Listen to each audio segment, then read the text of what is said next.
Hello everyone, I welcome you all to the free mentorship programme जहाँ पर currently आपका economy section चल रहा है। सो लास्ट वीडियो में मैंने आपको बताया था कि इकोनॉमिक्स को कवर करने के लिए what will be the strategy, what are the resources that you have to follow as per the plan. अभी अपकमिंग 10 डेज, जो लास्ट प्रीवियस 10 डेज थे, उसमें आपको इकोनॉमिक्स की एनसीईआरटी कंप्लीट करनी थी। सो आई होप आप सभी लोगों ने उसे कंप्लीट कर लिया होगा and now is the time to test कि आपने इकोनॉमिक्स कितना समझा, कितना आपको आता है and what are the areas that you are still lagging on. So इसका फॉर्मेट मैं आपको समझा देती हूँ। This is the economics NCERT test of our prelims test series 2025 जो last year, because this is a free initiative, so last year की जो test series है वो हम यहाँ पर लेकर आए हैं। अगर आपको न्यू टेस्ट सीरीज चाहिए so you can purchase it from our website. तो यहाँ पर देखिए ये प्रीलिम्स टेस्ट है, आपका एनसीईआरटी मॉक टेस्ट है इकोनॉमिक्स का। You will get the PDF of this test in the drive link attached in the description. तो अगर आपको इस टेस्ट की पीडीएफ चाहिए, इस टेस्ट को आप अटेम्प्ट करना चाहते हैं, so you can get the PDF in the drive link attached in the description. Test भी होगा और उसका एक्सप्लेनेशन भी होगा। इस सेशन में मैं आपको कुछ क्वेश्चंस प्रैक्टिस कराऊंगी सो दैट यू नो कि क्या स्ट्रैटेजी होती है क्वेश्चन प्रैक्टिस करने की, कैसे आपको क्वेश्चंस को डील करना है, and I will also tell you कि आपको एनालिसिस कैसे करना है। ऑलरेडी मैं बता चुकी हूँ कि टेस्ट देने की स्ट्रैटेजी क्या होती है। तो पूरा अच्छे से आपको अपना सिलेबस रिवाइज कर लेना चाहिए, पीवाईक्यूज प्रैक्टिस कर लेने चाहिए टॉपिक्स के, and then you should give the test. Test को 3 राउंड्स में देना होता है। फर्स्ट राउंड में you have to attempt the short question, second round में आप 50-50 वाले क्वेश्चन अटेम्प्ट करिए, और थर्ड राउंड में लॉजिकल गेसिंग कीजिए। टेस्ट देने के बाद आप आइडेंटिफाई कीजिए कि आपके कौन कौन से क्वेश्चन गलत हुए हैं, और उसका reason, you should know the reason that why your questions are wrong. In the personalised mentorship sessions जो कि 1-on-1 होते हैं एवरी 10 to 12 डेज में, वहां पर हम इसी तरह से स्टूडेंट के टेस्ट एनालाइज करते हैं कि वो कहाँ गलत जा रहे हैं, और अकॉर्डिंगली उनको सॉल्यूशंस प्रोवाइड करते हैं कि कैसे वो वर्क कर सकते हैं। तो चलिए स्टार्ट करते हैं आज का session. So here we have the first question. ठीक है, जैसे कि पहला क्वेश्चन क्या है, concept of invisible hand in relation to an economy entails which of the following. So the question is simply asking कि ये इनविजिबल हैंड का कॉन्सेप्ट होता क्या। सो यहाँ पर चलिए ऑप्शंस पढ़ लेते हैं। An unobservable market force that helps the demand and supply of goods to reach equilibrium automatically. ठीक है, unregistered firms in a market which destabilize the market equilibrium by their distortive price policies. Okay, देखिए हो सकता है कि आपको पढ़ते ही answer पता चल गया हो, बट स्टिल कई बार ऑप्शंस काफी कंफ्यूजिंग होते हैं, so you should read all the options. Invisible role of government in controlling the production of goods to maintain the market equilibrium, and another last option D is distortions in the demand supply curve in a market due to hoarding and black marketing of goods.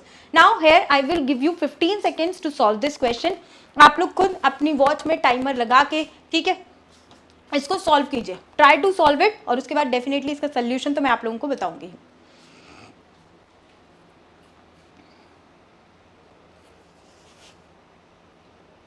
Okay, तो I hope आप सभी लोगों ने solve कर लिया होगा। So the answer over here will be A. ठीक है, इनविजिबल हैंड क्या होता है, एक अनऑब्जर्वेबल मार्केट फोर्स होता है जो कि डिमांड और सप्लाई इस तरह से डिसाइड होती है कि वो इक्विलिब्रियम पे पहुंच पाए। Now let us discuss the next question. ये एक एनसीईआरटी बेस्ड इकोनॉमिक्स टेस्ट है जो आपको मैंने 11th क्लास की 2 एनसीईआरटी पढ़ने को बोली थी मैंने। One was of 11th class, that is India's economic development, and other was introductory macro economics. अगर आप इस वीडियो से रिलेट नहीं कर पा रहे हैं so do watch the previous videos. Then with reference to the economic development post independence, what were the reasons for the larger promotion of the public sector in the Indian economy? तो क्या बोल रहा है कि independence के बाद जो public sector था वो ज्यादा इन्वॉल्व था इंडस्ट्रीज में, इसके पीछे क्या रीजन था, प्राइवेट प्लेयर्स क्यों नहीं थे। So the first option is adoption of a socialistic pattern of the economic system, lack of enough capital with Indian industrialist, third absence of big markets to encourage private investment. Again you have got 15 seconds to solve this question, try to solve it.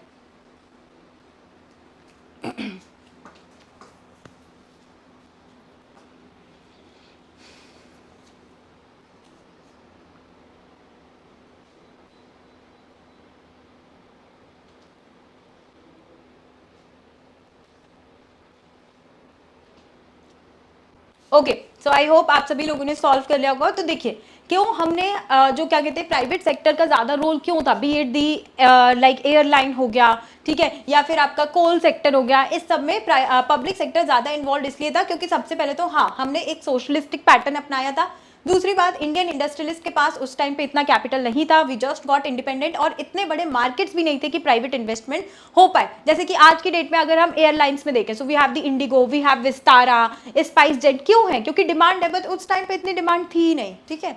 तो इसीलिए public sector को air India के रूप में आना पड़ा था। Now next question, why despite the implementation of the green revolution a large proportion of India's workforce continued to be engaged in the agriculture sector? क्या बोल रहा है कि ग्रीन रेवोल्यूशन हमने इंप्लीमेंट किया जिसने एग्रीकल्चरल प्रोडक्टिविटी और सब कुछ बढ़ाया, लेकिन उसके बाद भी बहुत सारी हमारी वर्कफोर्स एग्रीकल्चर सेक्टर में क्यों एंगेज रही? Because agriculture became a highly profitable business all over India, industrial sector failed to generate sufficient employment opportunities, manufacturing and service sectors were experiencing a slow growth rate until 1991। अब यहाँ पर अगर आप question ठीक से पढ़ोगे तो मेनली ये इंप्लीमेंटेशन ऑफ ग्रीन रेवोल्यूशन का कुछ इतना रेलिवेंस ही नहीं है। मेनली यहाँ पर रेलिवेंस इस पॉइंट का है कि क्यों इंडिया की मेजर वर्कफोर्स एग्रीकल्चर सेक्टर में है, ठीक है। अब इसके पीछे आपको रीजन बताना है, okay. You have the options, correct answer आपको यहाँ पर सिलेक्ट करना है। Again you have got 15 seconds to solve it.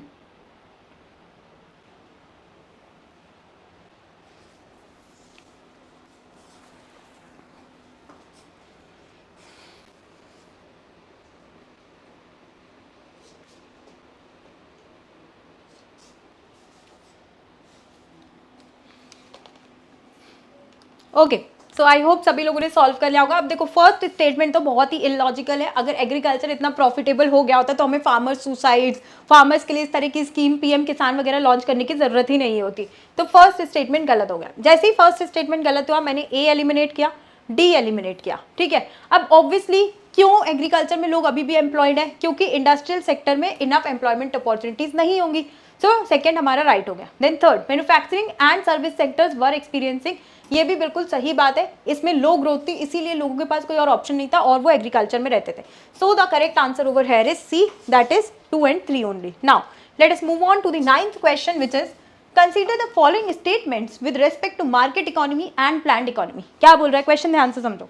क्या कह रहा है? इन स्टेटमेंट्स को देखो, मार्केट इकोनॉमी और प्लान्ड इकोनॉमी। जैसे ही ये देखा, माइंड में तुरंत सोचना चाहिए क्या होता है मार्केट इकोनॉमी, क्या होता है planned economy. So the first statement, planned economy, the price is determined by society's valuation of goods, whereas market economy, price is determined by demand and supply. Okay, then second statement, unlike market economy, in a planned economy the production and distribution decisions are taken through the coordination of economic activities brought by price goals. तो again आपके पास 15 seconds है यहाँ पर, इस question को आप लोग solve करने का ट्राई कीजिए।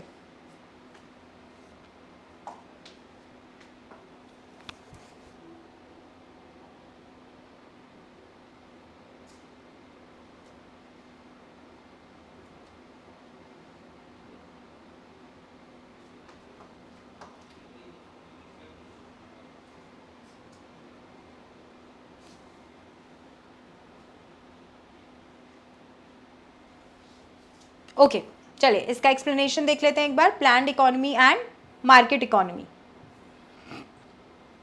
सो the answer over here would be D. Okay, D क्यों होगा? क्योंकि मार्केट इकोनॉमी एक ऐसा सिस्टम है जो कि सप्लाई और demand of production of goods and services पे डिपेंड करता है, ठीक है।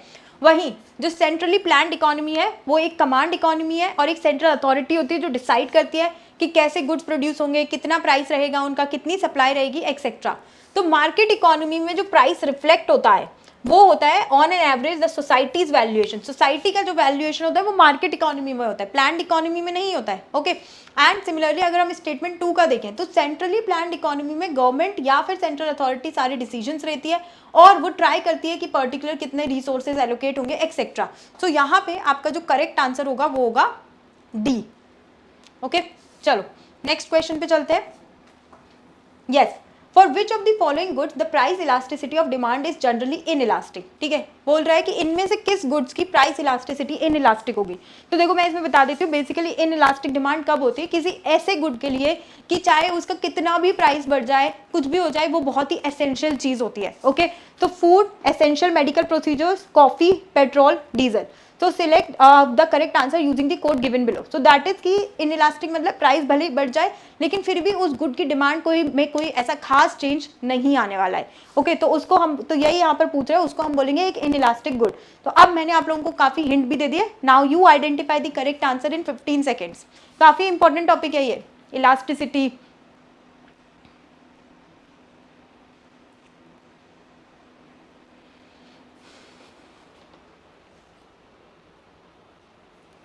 ओके तो यहाँ पर देखो इन इलास्टिक फूड, ठीक है, प्राइस बढ़ जाए बट फूड खाना तो नहीं छोड़ोगे, खाना तो खाएंगे ही, तो फर्स्ट ऑप्शन आपका आ जाएगा।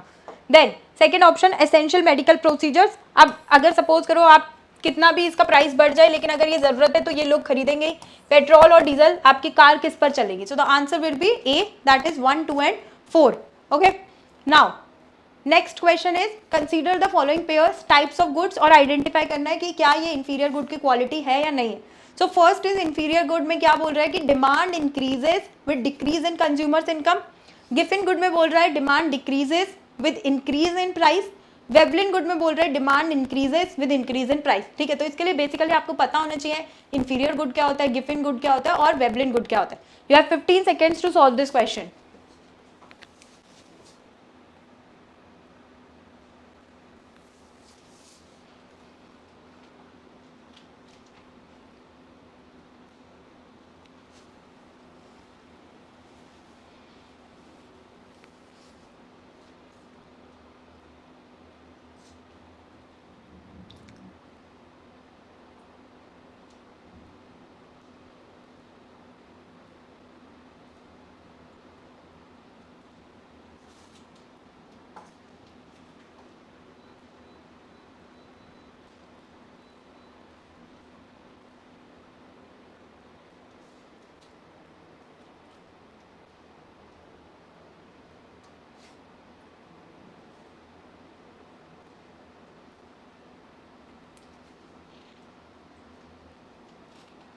ओके तो देखिए यहाँ पर अगर आप गिफिन गुड को देखेंगे, अगर आपको यहाँ पर एक चीज भी पता हो ना तो ये क्वेश्चन काफी आसानी से सॉल्व हो सकता है। गिफिन गुड क्या होता है कि ये एक तो इंफीरियर गुड होता है, ठीक है, लो क्वालिटी गुड होता है, लेकिन ये ऐसा लो क्वालिटी गुड है जो कि डिमांड और सप्लाई वाले प्रिंसिपल पे नहीं अधेर करता है। डिमांड और सप्लाई का प्रिंसिपल क्या होता है, जैसे अगर सपोज करो किसी चीज का प्राइस बढ़ रहा है तो उसकी डिमांड कम हो जाती है। ओके प्राइस कम हो रहा है तो डिमांड ज्यादा हो जाती है, लेकिन गिफिन गुड के साथ क्या हो रहा है कि अगर उसका प्राइस बढ़ रहा है तो भी डिमांड बढ़ेगी। कैसे? जैसे सपोज करो मिलेट्स है, ठीक है, मिलेट्स कंपैरेटिवली सस्ते होते हैं, कोई पुअर हाउस होल्ड है, अब वो क्या करेगा, अगर मिलेट्स का प्राइस बढ़ रहा है तो भी मिलेट्स की डिमांड बढ़ेगी क्योंकि वो लोग अपना वेजिटेबल मीट एक्सेट्रा इस सबको सब्सटीट्यूट करके मिलेट खाने लगेंगे।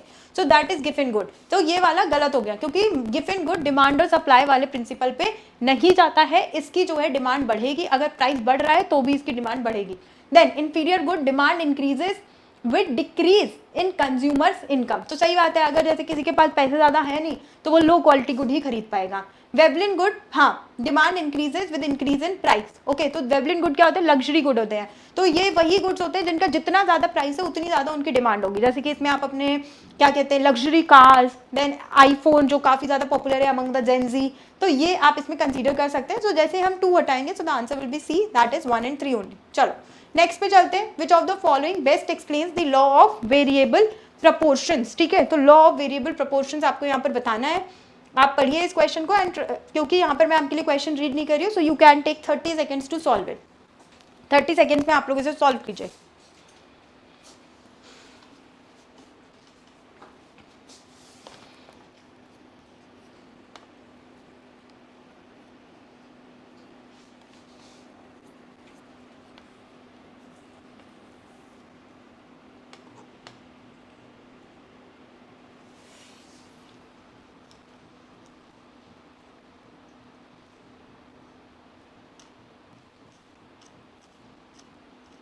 ओके ओके तो देखो आंसर यहाँ पर होगा कि जैसे ही as we increase the quantity of only one input total product initially बढ़ता है बट लेटेस्ट स्टेजेस पे कम हो जाता है। अब इसमें देखो मैं बताती हूँ इसमें क्या होता है, और बाकी चीजें हम फिक्स रखते हैं। फॉर एग्जांपल आप एक पीस ऑफ लैंड समझिए, ओके, उस पे जो भी उसका लैंडलॉर्ड है वो उस पे फार्मर क्या कहते हैं वर्कर्स को हायर कर रहा है for agriculture purposes. Okay land का जो एरिया है वो फिक्स है, पीस ऑफ लैंड फिक्स है, जो भी मशीनरी है सब कुछ फिक्स है।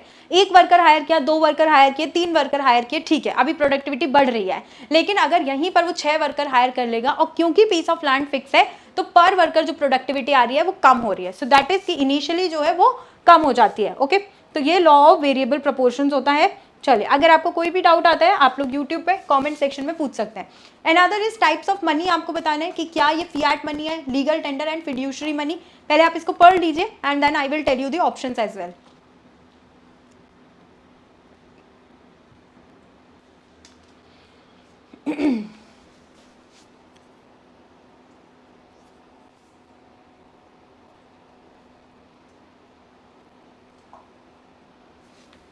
You can see the options over here.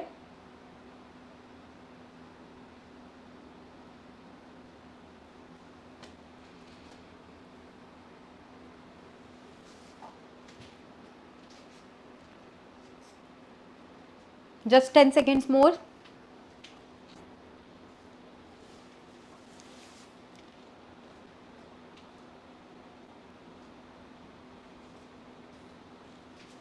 Okay, ठीक है, देखो यहाँ पे देखो fiat money. Okay, fiat money direct आपकी करेंसी होती है, ठीक है। इट इज नॉट लाइक कि किसी फिजिकल कमोडिटी से, नहीं। फिएट मनी इज समथिंग जिसकी खुद में कोई इंट्रिंसिक वैल्यू नहीं है। जैसे कि 500 रुपए का नोट है, वैसे उसकी वैल्यू 500 रुपए है, लेकिन उस पेपर की वैल्यू कुछ इतनी नहीं है। लीगल टेंडर, हाँ, लीगल टेंडर मतलब आपको एक्सेप्ट करना ही पड़ेगा। Fiduciary money, yes, it is backed by trust. इसका एक एग्जांपल हो सकता है जैसे कि cheque. So the answer will be C, that is 2 and 3, ठीक है। चलो नेक्स्ट क्वेश्चन करते हैं, money supply. Okay, money supply very important topic, prelims के लिए भी इसमें क्वेश्चंस हमें देखने को मिलते हैं। तो यहाँ पर देख लेते हैं। द फर्स्ट स्टेटमेंट इज कि क्रेडिट और loans are not taken into account while measuring money supply in economy. Second statement, an increase in the supply of money can lower the interest rates and generate investment. You have to identify the correct statement, आपको identify करना है। So you have got 15 seconds, जल्दी से सभी लोग इसको solve कीजिए।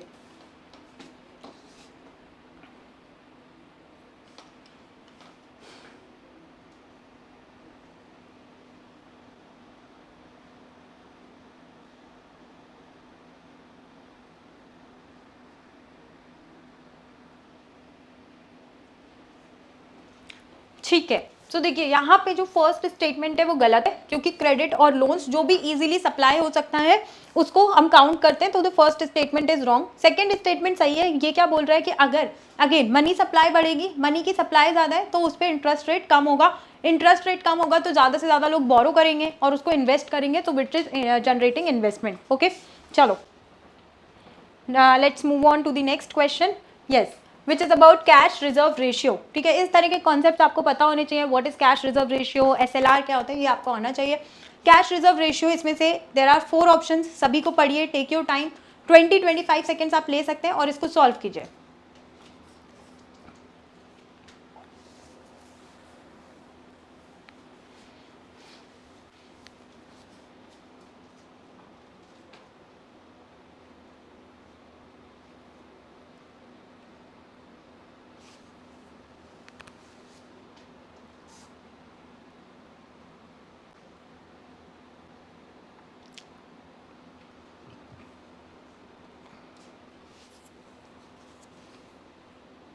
Okay, let's discuss it. तो देखिए यहाँ पर ट्रैप ये हो सकता है कि परसेंटेज ऑफ डिपॉजिट्स रखने पड़ते हैं, बैंक को ही रखने पड़ते हैं, cash reserves, everything is right, but not with the bank, it has to keep with the RBI. So the answer over here is B, ठीक है। चलो now next question is qualitative tools, इनमें से कौन सा एक क्वालिटेटिव टूल है। तो आरबीआई क्या करता है कि मनी सप्लाई कंट्रोल करने के लिए 2 तरह के टूल्स यूज करता है। वन इज क्वांटिटेटिव, जिसमें आपका सीआरआर, एसएलआर, बैंक रेट आता है, एंड अदर इज क्वालिटेटिव कि प्यार से समझा रहे हैं तुमको, सुधर जाओ, जैसे कि moral suasion, margin requirement. So I have told the answer only over है, ठीक है। तो the answer will be A, that is 1 and 2।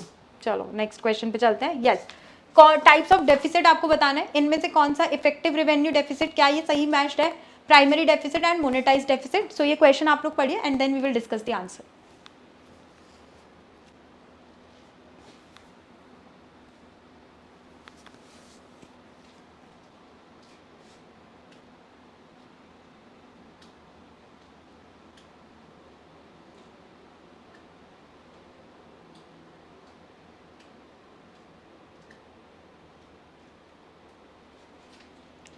Okay, let's discuss it. तो देखिए इफेक्टिव रेवेन्यू डेफिसिट में क्या होता है कि हम उस डेफिसिट को माइनस कर देते हैं, वो क्या कहते हैं, रेवेन्यू एक्सपेंडिचर हम सब्ट्रैक्ट कर देते हैं, which is used for creation of capital assets. तो फर्स्ट ऑप्शन गलत हो गया। सेकेंड ऑप्शन इज राइट कि हाँ जिसको हम यूटिलाइज करते हैं for paying interest on loans. Third option is also wrong. Monetise deficit is borrowings from the RBI rather than from abroad. ठीक है, ये सब आपको पता होना चाहिए, बहुत ही की कॉन्सेप्ट्स है. सो the answer will B 2 only. Okay, so this was all about the economics test. I hope this gave you an understanding that how you have to attempt the questions. अब आपकी रिस्पॉन्सिबिलिटी है कि आप पूरा economics का NCERT mock test इसको आप लगाएं and identify that where you are lagging and read the solution और read the concept from your own book.